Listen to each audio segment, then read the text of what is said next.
Olá, meninos e meninas, tudo certinho? Então, vê só, gente. Na aula de hoje, nós vamos rever os conceitos de arredondamento e de numeração ordinal. Vamos lá? Afinal, tia, para que serve, o que é que significa e para que serve o arredondamento? Então, vê só, gente. Arredondar, ele significa que a gente vai deixar um número que é muito grande de uma forma mais simples. Esse é o significado e essa é a serventia dele, né? Para deixar o número mais simples para leitura e para escrita também. Normalmente utilizamos em arredondamento, quando arredondamos o número, as palavras aproximadamente e cerca de para apresentar o resultado desse número arredondado. E como é que fazemos esse arredondamento? Vamos lá? Vejam só, quando a gente vai fazer o arredondamento de um número, a gente precisa ter claro algumas informações e algumas regrinhas que a gente vai utilizar para fazer esse arredondamento, tá? Primeiro, a gente precisa ter claro a ideia de classes e ordens, tá? A classe e a ordem a qual aquele algarismo que vai ser arredondado pertence. Por quê? Ora, vai vir verbalmente, escrito lá no enunciado, arredonde para a dezena de milhar mais próxima, arredonde para a unidade de milhão mais próxima. Outras vezes, o algarismo que vai ser arredondado, ele vem apenas destacado naquele número, tá? Então, você precisa ter essa noção de ordem de classe para se localizar e fazer o arredondamento da maneira mais correta possível. Tá? Outras regras que a gente deve se ater nesse momento são os algarismos que ficam à direita daquele algarismo que a gente quer arredondar, tá? Então, veja, se o algarismo que está à direita daquele algarismo que nós vamos arredondar, se ele for igual a 5 ou maior, igual ou maior, 6, 7, 8 ou 9, nós vamos arredondar esse número para cima, tá?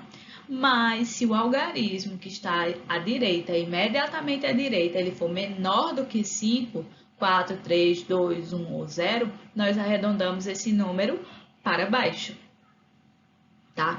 Então, quando arredondamos para baixo, não esquecendo todos os demais algarismos das demais ordens, à direita daquele algarismo arredondado, elas vão ser zeradas, tá bom? Vejam só um exemplo aqui. Temos aqui algumas crianças com cartazes e com nomes e alguns números, né?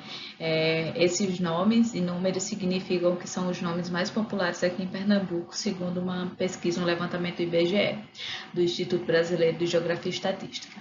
Então, vejam só, nesse caso aqui, como não está escrito que ordem nós vamos arredondar, aparece apenas os algarismos destacados, então a gente vai se ater a esses algarismos para fazer o arredondamento de cada um desses números, tá? Começando por Maria. Então, a quantidade de pessoas que tem o nome de Maria no estado de Pernambuco é 838.534. O algarismo que está em destaque aqui é o algarismo 3. E o algarismo que vem imediatamente à sua direita é o algarismo 4, tá? Então, como ele é menor do que 5, nós vamos arredondar esse número para baixo. No caso aqui, o número arredondado vai ficar 838.530. No caso de José, que é o nome masculino mais popular em Pernambuco, com 496.389 pessoas. O algarismo em destaque aqui é o 6, que ocupa a ordem das unidades de milhar. Então, a gente vai tomar como base esse algarismo, essa ordem, e observar os demais algarismos, né? O imediatamente à direita, ele é menor do que 5, então significa que nós vamos arredondar esse número para baixo, tá? Então, o arredondamento desse número vai ficar igual a 496 mil. Já o nome Ana, com 131.685 pessoas, é o segundo nome feminino mais popular no estado, tá? Observamos que o algarismo em destaque aqui é o 6 e que ele ocupa a ordem das centenas simples e que o algarismo que está imediatamente à sua direita é o 8, que é maior do que 5, então significa que nós vamos arredondar esse número para cima, tá? Então, esse número arredondado vai ficar igual a 131.700, pois 700 está mais próximo de 685 do que de 600, tá? E o nome João, que é o segundo nome mais popular no estado de Pernambuco, com 137.344 pessoas. O algarismo em destaque aqui é o 1 e ele ocupa a casa das centenas de milhar. Então, é esse número que a gente vai ter por base para arredondar. E observamos o algarismo que vem imediatamente à direita, tá? Então, o algarismo que vem imediatamente à direita é o 3, tá? Então, nós vamos arredondar esse número para baixo. Então, como nós estamos na ordem das centenas de milhar, né? 0, 100 mil, 200 mil, 300 mil, esse número ele está mais próximo de 100 mil do que de 200 mil, tá? Há uma coisa para se chamar a atenção de vocês, é que é o seguinte, quando o número tem vírgula também, tá? Porque durante nossas atividades nós analisamos uma tabela que tem alguns números com vírgula. Esses números que vêm após a vírgula, eles também são arredondados para zero, tá bom? Porque quando a gente faz o arredondamento, é geral de todos os outros. No caso aqui desse último, que foi o de João, quando arredondamos para baixo, todos os algarismos das demais ordens, elas são zeradas, se mantém apenas o algarismo daquela ordem, que estava pedindo para ser arredondado, que é a ordem das centenas de milhar, tá? A nível de curiosidade, tá, gente? Esse levantamento feito pelo IBGE está disponível na internet. Eu estou deixando o link aqui do ladinho para vocês poderem acessar. Se o link, por algum acaso, não funcionar, a tecnologia falha também, tá?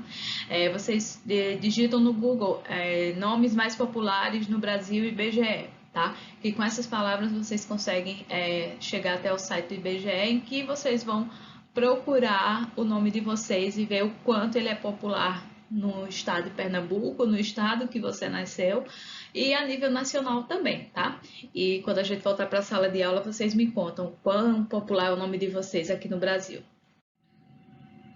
Bem, pessoal, nessa parte aqui do vídeo eu trago para vocês uma manchete no jornal que traz o seguinte título, né? IDH desacelera e Brasil fica na 79ª posição ao lado da Colômbia. Essa manchete do estado de São Paulo, ela circulou, né, no país no dia 9 de dezembro de 2019. E ele trata desse DH, ele significa Índice de Desenvolvimento Humano. Ele está ligado, né, com pesquisas voltadas para cada país sobre a renda, a educação e saúde daquela população, né, da população daquele país. E esse índice ele está diretamente relacionado com os níveis de desigualdade social. Então, quanto melhor a classificação é de um país, melhor são os índices de renda, de educação, de saúde dessa população. E quanto mais distante for essa classificação dele, né, está mais distante dos primeiros colocados, existe uma tendência a que esse país ele tenha níveis de desigualdade social muito grandes, medianos ou muito altos, dependendo do país, dependendo da classificação dele nesse índice. Essa questão de IDH, de desenvolvimento social, desigualdade social, vocês vão estudar com Priscila esse ano ainda em geografia, tá? Então, só para a gente fazer um linkzinho entre geografia e matemática, tá? Então, o que a gente observa no infográfico que está aí do ladozinho, né? Desse ladozinho aqui. É que trazem alguns países com o IDH muito alto, o IDH alto, que ainda é considerado alto, e com o IDH baixo, né? O Brasil, ele se encontra ali na 79ª posição, tá naquela faixazinha ali dos países considerados com o IDH alto, né? Isso falando de uma percepção nacional, tá? Não uma percepção local de cada município, de cada estado, certo? Então, o Brasil, ele se encontra ali naquela posição, certo?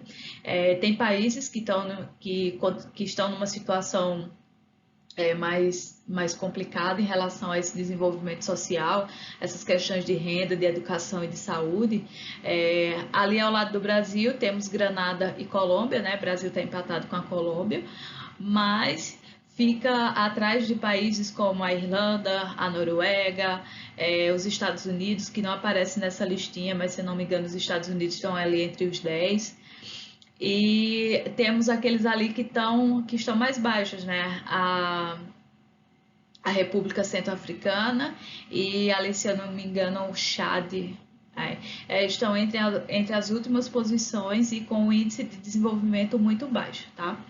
Então, quando utilizamos números para fazer classificação, classificação de países, campeonatos de futebol, a gente vê com muita frequência, né, aqueles times que estão lá primeiro, segundo, terceiro, que estão os 10 primeiros colocados da tabela de determinado campeonato, de uma corrida de Fórmula 1, por exemplo, quem chega em primeiro, quem chega em último lugar. Então, utilizamos a matemática nesse caso para trabalhar com os números ordinais, tá? Aqui eu trago a escrita, como é que são lidos alguns desses números, tá? Primeiro, segundo, terceiro, até o milionésimo número. Então, veja, há uma combinação. Tia, mas como é que eu faço para falar um número, por exemplo, na posição 148? Como é que eu faço essa junção desses números para se fazer a leitura, né, desse número ordinal? Então, veja, como é que leio e escrevo por extenso esse número aqui, tá?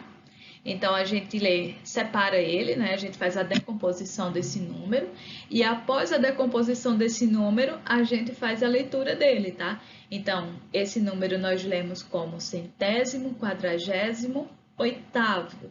Então, a mesma coisa a gente faz a combinação dos outros números. A gente faz a decomposição dele e pega cada número de acordo com aquela tabelinha que nós vimos anteriormente para se fazer a leitura desse número. Tá? Então, pessoas, agora é com vocês. Preparei uma ficha bem massa com algumas questões bem legais para vocês resolverem, praticarem um pouquinho, tirarem suas dúvidas, tá? Resolvam com cuidado, tá? Preste atenção no que é que está sendo pedido, na leitura dos enunciados e anotem as dúvidazinhas aí do lado, porque no vídeo de resolução talvez a resposta de vocês estejam lá. Se não tiver, quando a gente retornar para a sala de aula, a gente tira essas dúvidas. Combinado? Beijo!